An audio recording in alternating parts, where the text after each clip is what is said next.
وَلِلَّهِ الْأَسْمَاءُ الْحُسْنَى فَادْعُوهُ بِهَا وَلِلَّهِ الْأَسْمَاءُ الْحُسْنَى فَادْعُوهُ بِهَا وَذَرُوا الَّذِينَ يُلْحِدُونَ فِي أَسْمَائِهِ سَيُجْزَوْنَ مَا كَانُوا يَعْمَلُونَ.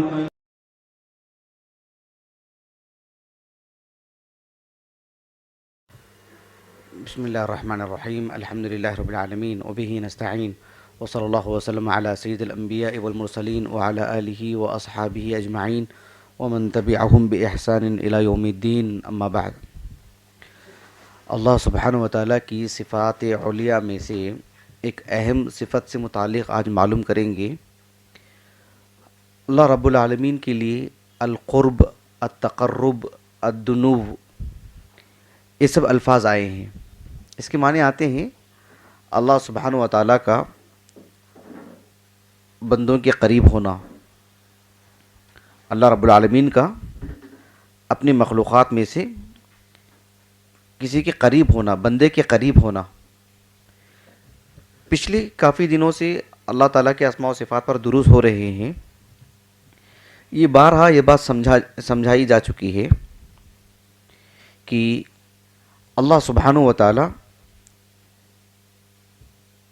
اس کی جو اسماء حسنہ ہیں، اس کی جو صفات علیہ ہیں، وہ کتاب و سنت سے ثابت ہونی چاہیے، منصوص ہوں، اور اگر ثابت ہوں تو انہیں بعینی ہی تسلیم کرنا چاہیے، اسی معنی کے ساتھ.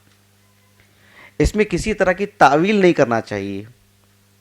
جو معنی بیان کیا گیا ہے اس سے ہٹ کر کے الگ معنی نہیں بیان کرنا چاہیے، وہ الہاد کہلاتا ہے.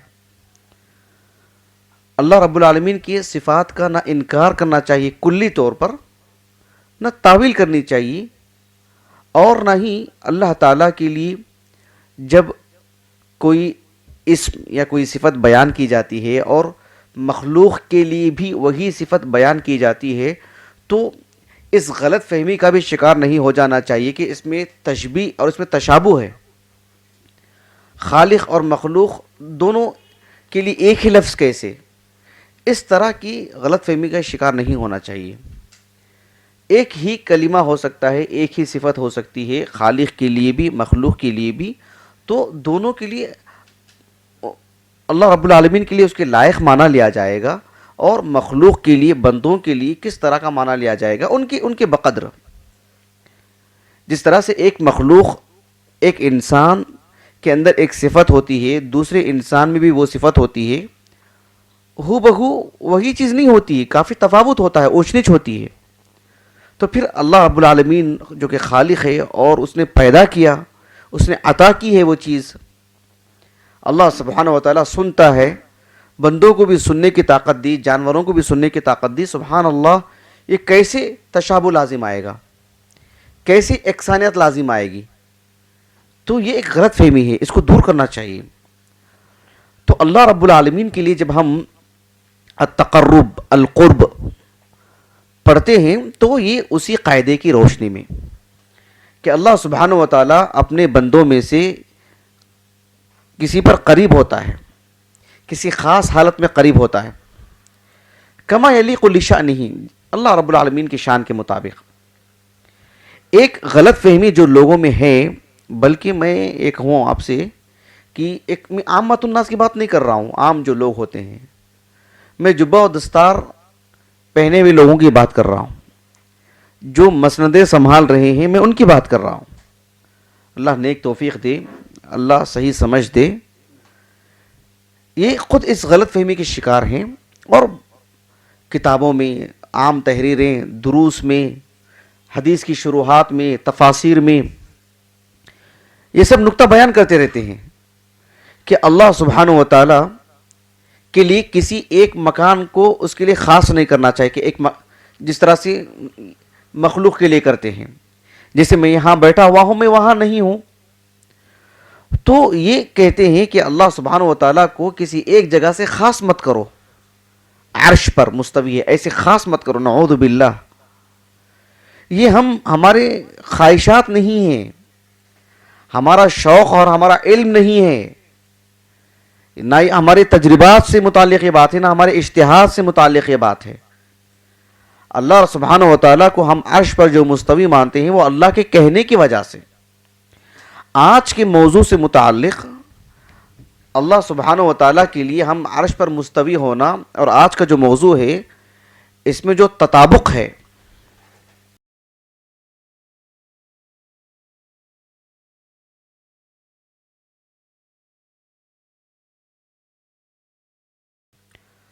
اللہ سبحانہ و تعالیٰ کا عرش پر مستوی ہونا اور آج کا جو موضوع ہے اس میں جو مطابقت ہے میں وہ سمجھانا چاہ رہا ہوں آپ کو کہ اللہ سبحانہ و تعالیٰ بندوں کے قریب ہوتا ہے کسی وقت یا کسی حالت کے وقت. تو یہ جاننے کی کوشش کیجئے کہ جو لوگ اس کا انکار کرتے ہیں یا تعویل کرتے ہیں وہ اس غلط فہمی کے شکار ہیں کہ اللہ سبحانہ و تعالیٰ آسمان دنیا پر نازل ہوتا ہے یا بندے کے کسی عمل کی وجہ سے اس کے قریب ہوتا ہے تو پھر عرش پر مستوی کب ہوگا؟ تو کیا عرش خالی ہو جائے گا؟ عیاذاً باللہ. یعنی اللہ رب العالمین کے لیے جب گفتگو کرتے ہیں اللہ سبحانہ و تعالیٰ کی معرفت کے متعلق تو بندوں کی طرح گفتگو کرتے ہیں کہ ایک شخص یہاں ہے تو یہاں نہیں ہے. اللہ رب العالمین کے لیے ایسی گفتگو نہیں کرنا چاہیے.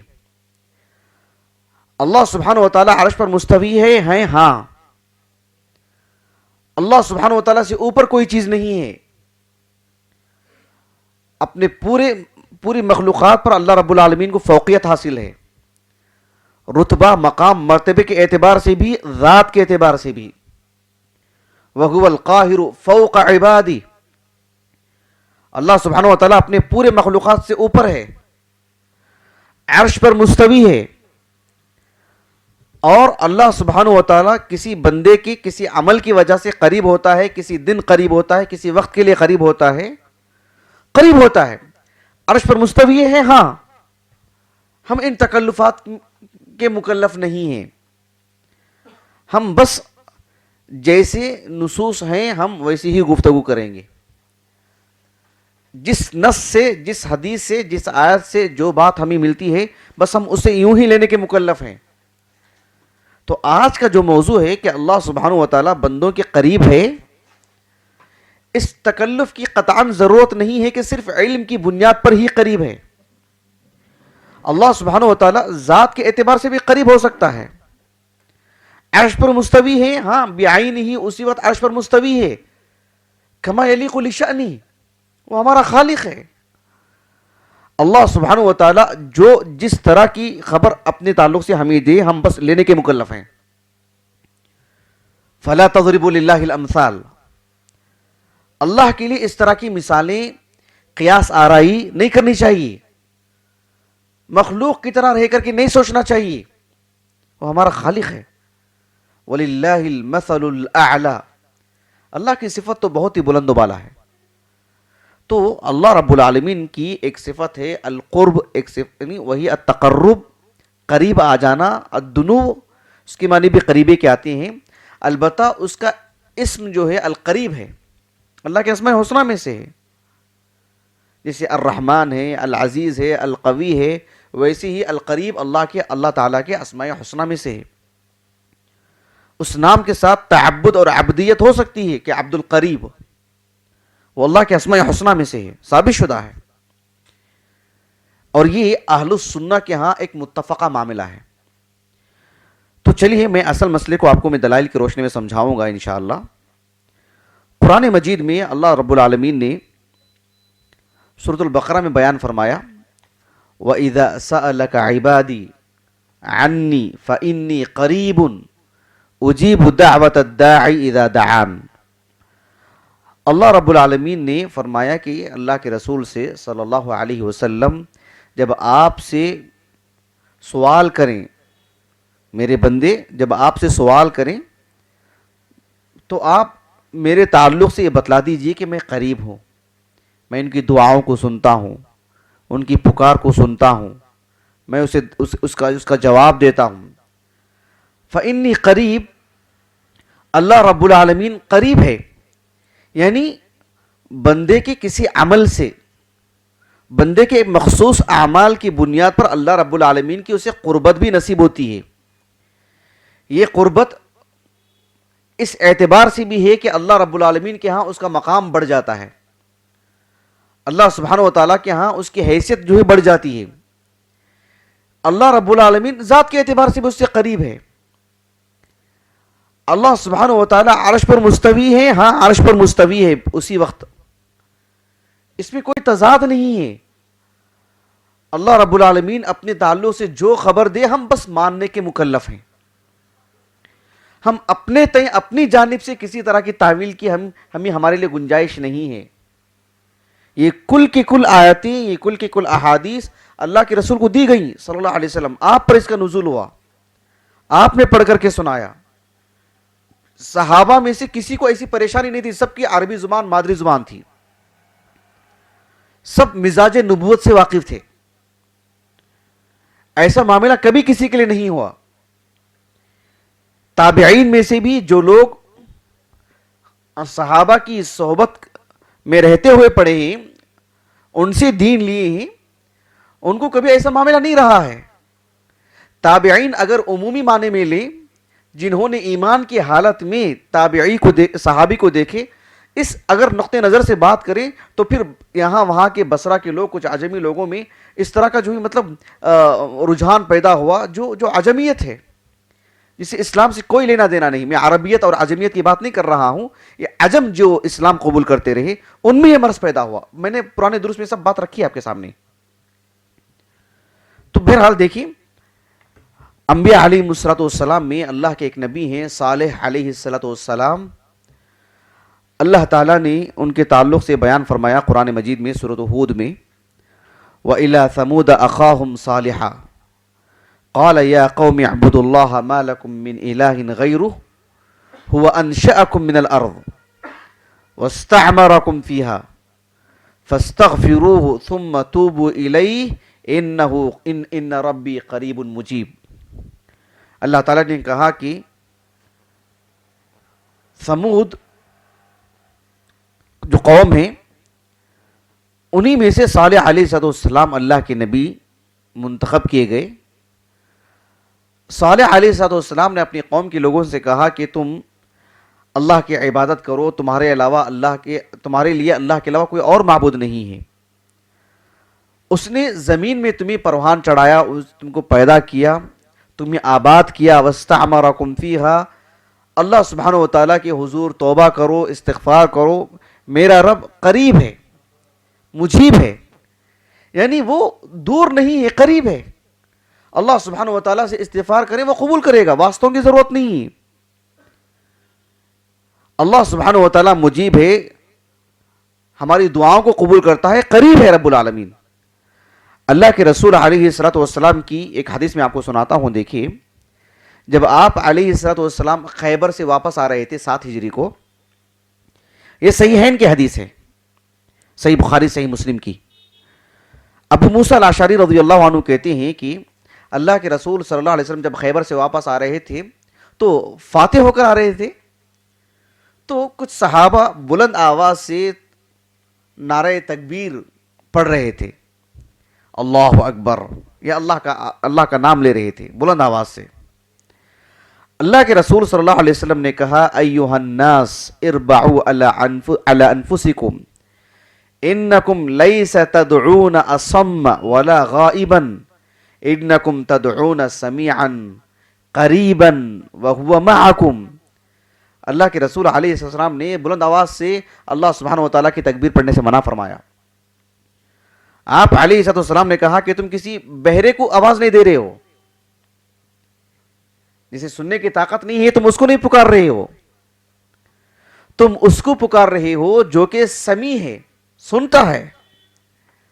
تم اس کو نہیں پکار رہے ہو جو دور ہے, تم اس کو پکار رہے ہو جو قریب منکم, جو تم سے قریب ہے. وَهُوَ مَعَكُمْ, وہ تمہارے ساتھ ہے, علم کے اعتبار سے, قدرت کے اعتبار سے اس کی نظر تم پر برابر ہے, اس کا علم ہے کہ تم کہاں ہیں, اور وہ سن رہا ہے, اور وہ تمہارے قریب ہے. اللہ سبحانہ و تعالیٰ کے سلسلے میں رسول اللہ صلی اللہ علیہ وسلم نے فرمایا کہ وہ قریب ہے, وہ ہماری آواز کو سنتا ہے، ہماری پکار کو سنتا ہے، بلند آواز سے چیخ کے بلانے کی ضرورت نہیں ہے۔ آپ علیہ الصلوۃ والسلام کی ایک حدیث مبارکہ ہے صحیح بخاری کی، جو حدیث قدسی ہے۔ حدیث قدسی میں ہوتا کیا ہے؟ آپ علیہ الصلوۃ والسلام جبرائیل علیہ الصلوۃ والسلام کے واسطے کے بغیر براہ راست اللہ سے روایت کرتے ہیں کہ اللہ نے مجھ سے بیان کیا۔ آپ علیہ الصلوۃ والسلام نے فرمایا، یہ حدیث صحیح بخاری کی ہے، کہ اذا تقرب العبد الی شبرا تقربت الیہ ذراعا۔ رسول اللہ صلی اللہ علیہ وسلم نے فرمایا، جب بندہ ایک بالش مجھ سے قریب ہوتا ہے تو ایک ذراع، ایک گز میں اس سے قریب ہو جاتا ہوں۔ وَإِذَا تَقَرَّبَ مِنِّي ذِرَاعًا تَقَرَّبْتُ مِنْهُ بَاعًا وَإِذَا أَتَانِي مَشْيًا أَتَيْتُهُ هَرْوَلًا۔ اللہ سبحانہ و تعالیٰ کے لیے چلنا، ہر والا کچھ تیز رفتار سے دوڑنا، ایک گز آگے آنا، یہ سب الفاظ اللہ کے رسول نے بیان کیے ہیں صلی اللہ علیہ وسلم، اور یہ باتیں خود اللہ رب العالمین نے اللہ کے رسول سے کہے ہیں صلی اللہ علیہ وسلم، تو ہم ان الفاظ کو انہی معنوں میں رکھیں گے، کچھ اور معنی میں لینے کے ہم مکلف نہیں ہیں۔ آپ علیہ الصلوۃ والسلام اس حدیث کو بیان کر کے یعنی اس کا یہ مطلب ہے ایسا تو نہیں بیان کیا آپ نے۔ صحابہ رضی اللہ عنہ اجمعین نے جب اللہ کے بارے میں یہ بات کی کہ اللہ سبحانہ و تعالیٰ نے کہا کہ تقربتو، میں اس کے قریب ہو جاتا ہوں، یعنی اس کا یہ مطلب ہے کہ ایسا تو صحابہ نے نہیں بتلایا آگے دین کو پہنچاتے ہوئے۔ صحابہ صرف نصوص کو اپنے ذہن میں محفوظ کرنے کا مزاج رکھتے تھے، ایسا نہیں رٹ کر کے، اس کے ساتھ ساتھ اس کی معنی مفہوم کو اس کی گہرائی میں جاتے تھے، وہ آگے بڑھتے نہیں تھے، کیونکہ اس کا تعلق اللہ کی معرفت سے ہے۔ صرف متن یاد کرنے سے دلچسپی نہیں تھی ان کو، متن یاد کرنے سے کہیں زیادہ اس کے معانی پہ غور کرنے میں دلچسپی تھی ان کو، شوق تھا ان کو، عبادت سمجھتے تھے اس کو۔ یہ تو ایسی تعویلات ہمیں صحابہ سے نہیں ملتی ہیں۔ کیوں ذخیرہ احادیث میں محدثین نے ان احادیث کو لا کر کے اس کا یہ مفہوم ہے کیوں الگ سے ابواب قائم نہیں کیے خیر القرون میں؟ کیونکہ صحابہ سے انہیں وہ صاف ستھرا دین ملا، تابعین نے صاف ستھرا دین دیا آگے، بلکہ اس کے برعکس ہم دیکھتے ہیں کہ رد کرتے ہیں دوسروں پر محدثین احادیث لا کر کے۔ تو یہ حدیث بھی انہی میں سے ہے جس میں اللہ تعالیٰ کا تعارف کروایا گیا ہے کہ اللہ رب العالمین قریب آتا ہے۔ شیخ الاسلام ابن تیمیہ رحمہ اللہ معروف عالم دین ہیں۔ دیکھیں میں آپ کو یہاں پہ ایک واضح کر دیتا ہوں میں آپ کو کہ لوگوں کو کچھ اہل علم یہ سمجھانے کی کوشش کرتے ہیں عام لوگوں کو اور مدارس میں اپنے طلبہ کو کہ یہ جو عقیدہ ہے کہ اللہ سبحانہ و تعالیٰ کے اسماء حسنہ میں، اس کی صفات علیہ میں، اس کے جو افعال بیان کیے گئے ہیں اس کو انہی معانی میں لینا، اور انہی معانی میں لیں گے تو مسئلہ یہ پیدا ہوگا کہ مخلوق کے اندر بھی وہ صفات ہیں تو تشابہ لازم آئے گا۔ تو یہ تشبیہ اور یہ جو مشبہہ جو نام وغیرہ جو دیتے ہیں یہ اپنے مدارس میں طلبہ کو سکھاتے ہیں، اور اس کے لیے یہی کہتے ہیں کہ ابن تیمیہ وغیرہ سے پہلے آپ کو کوئی ملیں گے ہی نہیں۔ اگر کوئی طالب علم کسی اچھے مکتبے میں چلا جائے جہاں دوسری صدی ہجری کی، تیسری صدی ہجری کی کتابیں رکھی ہوئی ہوں عقیدے کے باب میں، تو پھر وہ اپنے استاد سے بدظن ہو سکتا ہے کہ شاید انہوں نے دیکھا نہیں ہوگا، انہوں نے پڑھا نہیں ہوگا۔ اللہ تعالیٰ کے استواء علی العرش یا اس طرح کی صفات سے متعلق آپ دیکھیں 9ویں صدی ہجری، 8ویں صدی ہجری، 7ویں صدی ہجری کے لوگ حوالے دیتے ہیں، کیونکہ تعویل کرنے والوں کی بڑی تعداد اسی دور میں رہی ہے۔ ذرا آپ آگے جائیے، 4 صدی ہجری میں اس کی ابتدائی صورتیں تھیں، پہلی، دوسری، تیسری، 4 صدی ہجری میں سب آپ کو اس کی بھنک بھی محسوس نہیں ہوگی آپ کو۔ تو آپ دیکھیے شیخ الاسلام ابن تیمیہ رحمہ اللہ کا میں حوالہ دینے جا رہا ہوں، جو لوگ میرے سامنے 5-6 لوگ بیٹھے ہیں وہ ایک الگ چیز، دنیا بھر میں اللہ سبحانہ و تعالیٰ اس کو کہاں کہاں تک پہنچائے گا اللہ کو معلوم ہے، لیکن سب کو معلوم ہونی چاہیے بات کہ شیخ الاسلام ابن تیمیہ رحمہ اللہ نے مجموع الفتاوی میں جہاں یہ بات لکھی ہے، دسیوں مقام پر یہ بھی بات لکھی ہے کہ اللہ تعالیٰ کی صفات سے متعلق اس طرح کا کلام ہم کو کہاں سے لینا چاہیے یا ہم نے کہاں سے لیا ہے، وہ مستقل باتیں میں نے تقریباً پچھلے دروس میں بیان کر چکا ہوں الحمدللہ۔ آپ ان کتابوں کے حوالے دیتے ہیں جو کتابوں کی دوسری اور تیسری صدی میں لکھی گئی، 20 کے قریب آپ کتابوں کے نام ذکر کیے ہیں، وہ ہمارا موضوع آج کا نہیں ہے، میں بیان کر چکا ہوں، اور اللہ کا احسان ہے کہ وہ کتابیں تقریباً ہمارے پاس موجود ہیں۔ تو شیخ الاسلام ابن تیمیہ رحمہ اللہ فرماتے ہیں وَأَمَّا دُنُوُّهُ نَفْسُهُ وَتَقَرُّبُهُ مِنْ بَعْضِ عِبَادِهِ، ابن تیمیہ رحمہ اللہ فرماتے ہیں کہ اللہ تعالیٰ کا اپنے نفس کے ساتھ، اپنے ذات سے، اپنے بندوں میں سے کچھ بندوں کے قریب ہونا، یہ اللہ تعالیٰ کے اختیاری افعال میں سے ہیں جو جب چاہے گا کرے گا۔ جیسے خلق اللہ سبحانہ و تعالیٰ کا وہ فعل ہے جو اختیاری ہے، جب چاہے گا خلق کرے گا۔ اللہ سبحانہ و تعالیٰ کی جو صفت رحم ہے، اللہ سبحانہ و تعالیٰ مغفرت کرتا ہے، اللہ سبحانہ و تعالیٰ اولاد سے نوازتا ہے، کسی کو تیز حافظہ دیتا ہے، یہ سب اللہ سبحانہ و تعالیٰ کے ان افعال میں سے جو اختیاری ہیں۔ وَأَنَّهُ هُوَ أَغْنَى وَأَقْنَى وَأَنَّهُ هُوَ أَمَاتَ وَأَحْيَا، اللہ سبحانہ و تعالیٰ ہنساتا ہے، رلاتا ہے، اللہ تعالیٰ زندہ کرتا ہے، موت دیتا ہے، کسی کو بے نیاز کرتا ہے، کسی کو روزی روٹی خوب دیتا ہے۔ اللہ سبحانہ و تعالیٰ کی یہ وہ افعال ہیں جنہیں اختیاری کہا جاتا ہے، جب چاہے گا کرے گا رب العالمین۔ ویسے ہی اللہ سبحانہ و تعالیٰ کا قرب یا اللہ سبحانہ و تعالیٰ کے لیے الدنو کہ قریب ہوتا ہے بندوں کے، یہ اختیاری افعال میں سے ہیں جو ثابت ہیں کتاب و سنت میں۔ ابن تیمیہ رحمہ اللہ نے کہا کہ جیسے رب العالمین کے لیے مجی وَجَاءَ رَبُّكَ وَالْمَلَكُ صَفًّا صَفًّا، اللہ آئے گا، وَاسْتَوَائِهِ عَلَى الْعَرْشِ، اللہ کا نزول، اللہ کا عرش پر مستوی ہونا، یہ سب اللہ سبحانہ و تعالیٰ کی صفات میں سے ہیں، جب چاہے گا انجام دے گا۔ استوا علی العرش کے بارے میں اللہ نے خبر دی کہ اللہ تعالیٰ عرش پر مستوی ہے، مخلوق سے جدا ہے رب العالمین، مخلوق میں ضم نہیں ہے، مخلوق سے بائن ہے، جدا ہے، اور بندوں کے قریب آتا ہے، ہاں ذات کے اعتبار سے بھی قریب آ سکتا ہے، جیسے اللہ نے اپنے بارے میں خبر دی۔ اس کے بارے میں ابن تیمیہ نے کہا رحمہ اللہ وَهَذَا مَذْهَبُ أَئِمَّةِ السَّلَفِ وَأَئِمَّةِ الْإِسْلَامِ الْمَشْهُورِينَ وَأَهْلِ الْحَدِيثِ، سلف میں جو ائمہ رہے ہیں اور وَأَئِمَّةِ الْإِسْلَامِ الْمَشْهُورِينَ، گمنام اکا دکا کوئی جانتا نہیں ان کو، ایسے نہیں، نام اور مشہور امام اہل سنہ کون نہیں جانتا ان کو، احمد بن حنبل کو، امام ابو حنیفہ، امام مالک کو کون نہیں جانتا، ایسے ہزاروں نام۔ میں جذبات میں آ کے نہیں بتلا رہا ہوں، میں بہت ہوش و حواس میں بتلا رہا ہوں، ہزاروں تو ہزاروں آپ نام طلب کر سکتے ہیں، اللہ کا عظیم احسان الحمدللہ، وہ نام موجود ہیں، مجہولین نہیں، موثقین، معروف، جن کی زندگیاں، جن کی سوانح حیات سب آپ کے سامنے لکھی ہوئی رہیں گی، ایسے علماء کی میں بات کر رہا ہوں۔ تو یہ سب اہل علم جو ہیں وہ اہل الحدیث والنقل عنہم بذالک متواتر، اور ان سے متعلق جو منقولات ہمیں ملے ہیں وہ بھی متواتر طریقے سے بکثرت ان کے اقوال ہمیں ملتے ہیں، شذوذ نہیں، معروف اقوال۔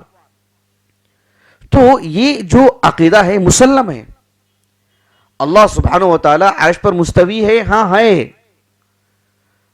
اللہ سبحانہ و تعالیٰ بندوں کے قریب ہوتا ہے، ذات کے اعتبار سے بھی ہاں ہوتا ہے، یہ دونوں باتیں ہمیں وحی کی روشنی میں ملی ہیں۔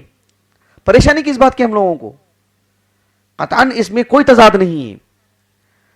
اللہ کے رسول علیہ السلام نے فرمایا، یہ صحیح مسلم کی حدیث ہے، ابو ہریرہ اس کے راوی ہیں رضی اللہ عنہ، اقرب ما يكون العبد من ربه وهو ساجد فاكثروا الدعاء، آپ علیہ السلام نے فرمایا بندہ سب سے زیادہ جو اللہ کے قریب ہوتا ہے وہ سجدے کی حالت ہے، پھر اللہ سبحانہ و تعالیٰ سے دعائیں کریں، بندے کے ایک خاص عمل پر اللہ سبحانہ و تعالیٰ اس کے قریب بندہ اللہ کے قریب ہوتا ہے، مقام اور مرتبے کے اعتبار سے بھی، جیسے کہ اس حدیث کے اندر ہے، مقام بڑھ جاتا ہے اس کا، وہ اللہ کے قریب ہو جاتا ہے مقام اور مرتبے میں.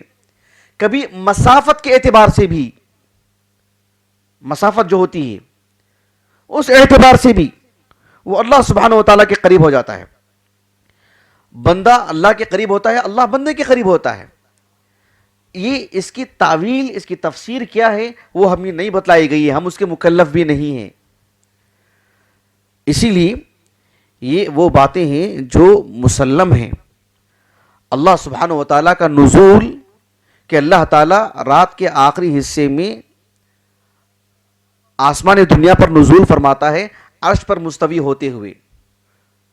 بس یہی پریشانی ہوتی ہے لوگوں کو جب وہ ایک مخلوق کی طرح سوچنے لگتے ہیں. اللہ رب العالمین قریب ہوتا ہے، ایک وقت بتلایا گیا، اس کی اہمیت بتلائی گئی، اس وقت کو شرف دیا گیا. یہ صرف رات کا معاملہ ہے. دن کی اگر بات کریں تو یوم عرفہ وہ ایک ایسا اکیلا دن ہے پورے سال میں جس میں دن میں رب العالمین آسمان دنیا پر نزول فرماتا ہے.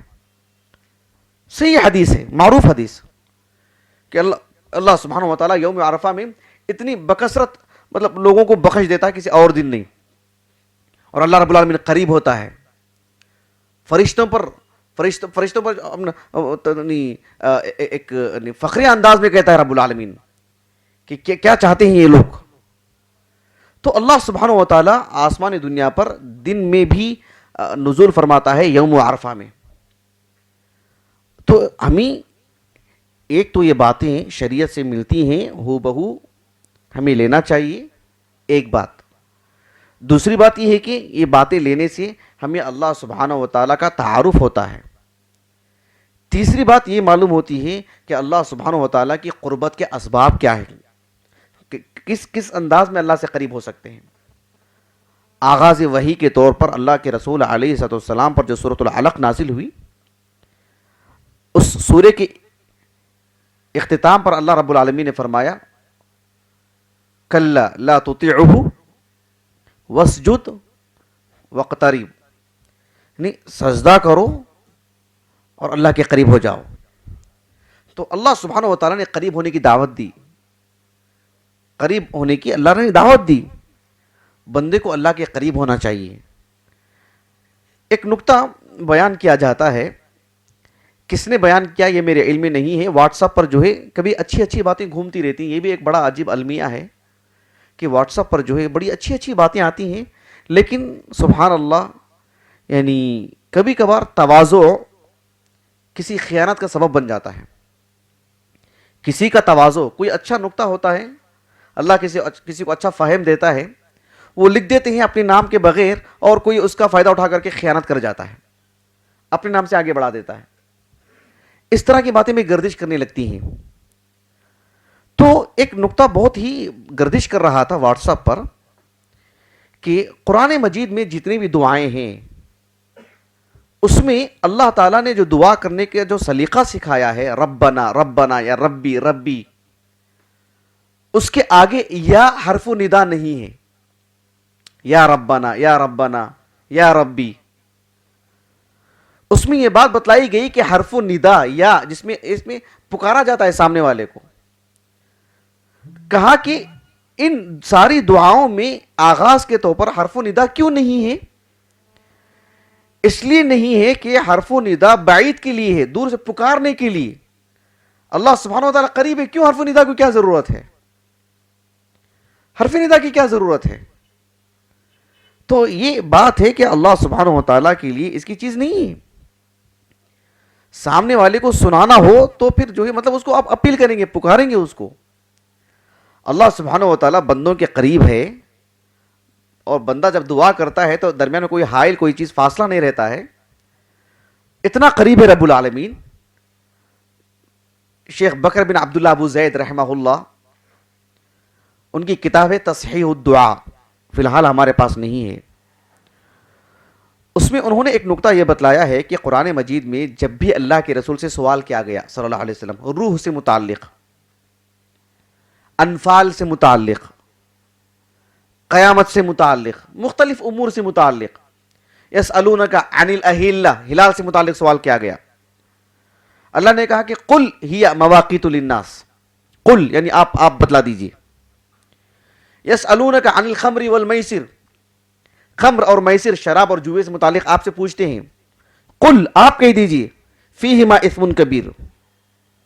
یسألونک ماذا ينفقون، کتنا خرچ کرنا چاہیے آپ سے پوچھتے ہیں. آپ کہہ دیجئے قل العفو، ضرورت سے زائد. یسألونک عن الروح، آپ سے روح سے متعلق پوچھتے ہیں. قل آپ کہہ دیجئے الروح من امر ربی. یسألونک عن الجبال، آپ سے جبال سے متعلق پوچھتے ہیں قیامت کے دن کیسے ہوگا. فقل ینسفها ربی نصفا، یعنی آپ درمیان میں واسطہ رکھا گیا. وَإِذَا سَأَلَكَ عِبَادِي عَنِّي فَقُلْ إِنِّي قَرِيب، ایسے نہیں کہا گیا. جب آپ سے میرے بندے پوچھتے ہیں میرے تعلق سے، فقل آپ کہہ دیجئے، ایسے نہیں کہا گیا. بس کہا گیا کہ اذا سألك عبادي عني فإني قریب. کیوں؟ میں قریب ہوں، واسطوں کی ضرورت نہیں ہے. سبحان اللہ. تو اللہ رب العالمین قریب ہے، کبھی ذات کے اعتبار سے بھی، کبھی علم کے اعتبار سے بھی. حدیث یہ آیت کریمہ پڑھ کر کے اس کی روشنی میں معلوم کیا جائے گا کہ یہاں اللہ سبحانہ وتعالی ذات سے قریب ہے کہ کس اعتبار سے. وَلَقَدْ خَلَقْنَا الْإِنسَانَ وَنَعْلَمُ مَا تُوَسْوِسُ بِهِ نَفْسُهُ وَنَحْنُ أَقْرَبُ إِلَيْهِ مِنْ حَبْلِ الْوَرِيدِ. اس کی شہرک سے بھی ہم زیادہ قریب ہیں. اب جو نحنو جو کہا گیا ہے وہ دونوں اعتبار سے، یا تو وہ جمع کا صیغہ ہے، اس میں رب العالمین اور ملائکہ دونوں ہیں، یا یہ بھی اس کی تفسیر بیان کی جاتی ہے کہ کسی چیز کی عظمت کو بتلانے کے لیے کہ انا اعطیناک الکوثر، انا انزلناہ فی لیلۃ القدر. انی انزلت نہیں کہا، انا انزلناہ، تو چیز کی عظمت بتلانے کے لیے کہ ہم نے ایسا کیا ہے. تو اللہ سبحانہ و تعالی جو بندوں کے قریب ہے، بہت زیادہ قریب ہے. کسی بندے کے عمل، کسی بندے کی نیکی، کسی بندے کی خاص کیفیت یا کوئی خاص وقت یا کوئی خاص لمحہ، اللہ رب العالمین اس اعتبار سے قریب ہوتا ہے عرش پر مستوی ہوتے ہوئے. تو ہم کو ان چیزوں سے فائدہ اٹھانا چاہیے. اللہ تعالیٰ کی قربت سے یہ نتیجہ بھی نہیں نکالنا چاہیے کہ وہ بندوں میں ضم ہے، وہ مخلوق کے اندر نعوذ باللہ. تو جو الاتحاد کا جو نظریہ ہے، الحلول کا، کہ اللہ رب العالمین بندوں کے اندر، مخلوقات کے اندر ہے، نعوذ باللہ، یہ بھی کفر ہے. اور جو اللہ نے جو بات بتلائی ہے اس میں کچھ اور معنی لینا وہ بھی الہاد ہے. اور اللہ سبحانہ و تعالیٰ نے وہ کفار کی ایک صفت بتلائی ہے، الہاد. اللہ تعالیٰ ان سب چیزوں سے ہماری حفاظت فرمائے. یہ ایک مسلمہ عقیدہ ہے ان سب کا، پورے صحابہ کا، تابعین کا، جب تک کہ اس طرح کے لوگوں کی آمیزش نہیں ہوئی. ان کے علاوہ اگر آپ دیکھیں گے خیر القرون میں آپ کو ایسی چیز ملے گی ہی نہیں انشاءاللہ. بالخصوص میں نے ایک تجزیہ کیا ہے، میں اپنی بات بتلا رہا ہوں. جو حدیث کی کتابیں ہیں جسے ہم متون بولتے ہیں، متون، صحیح بخاری، صحیح مسلم وغیرہ وغیرہ، محدثین نے جو حدیثوں کی کتابیں لکھی ہیں اس میں کچھ کتابیں ایسی ہیں جس میں ابواب، جیسے صحیح بخاری میں اوپر باب ہوتا ہے، سنن ابی داؤد اس پر باب ہے، سنن ترمذی اس پر باب ہے، سنن ابن ماجہ اس پر باب ہے. آپ محدثین کو اگر دیکھیں گے تو انہوں نے جو متون کو اکٹھا کیا خالص وہ صحابہ کے منہج پر تھے، خالص. لیکن علم لینے کے سلسلے میں جو دو بڑی بڑی طرح کی کتابیں ہمیں ملتی ہیں، ایک تفاسیر کی، ایک حدیث کی شروحات کی، متون کی نہیں، شروحات کی. اگر تفاسیر کی بات کریں تو بڑی مقدار میں تفاسیر ایسی ہیں جس میں تعویل کی جاتی ہے جگہ جگہ پر. اگر حدیث کی شروحات کی بات کریں تو اس میں بھی ایسی ہی. تو ہم کو اس سلسلے میں بہت باخبر اور چوکنا رہنا چاہیے. محدثین کا جو طرز تھا وہ خالص صحابہ کا طرز تھا، لیکن شارحین حدیث سب ایسے نہیں ہیں. کچھ بہت دور چلے گئے، کچھ ایسے ہیں. تفاسیر کی بھی اگر بات کریں، قدیم تفسیروں کو چھوڑ کر بعد کی جو تفسیریں ہیں آپ دیکھیں اس میں کی بڑی تعداد ایسی ہے جہاں کہیں نہ کہیں آپ کو تعویلات ملتے رہیں گی. الا ماشاء اللہ، الا من رحم اللہ.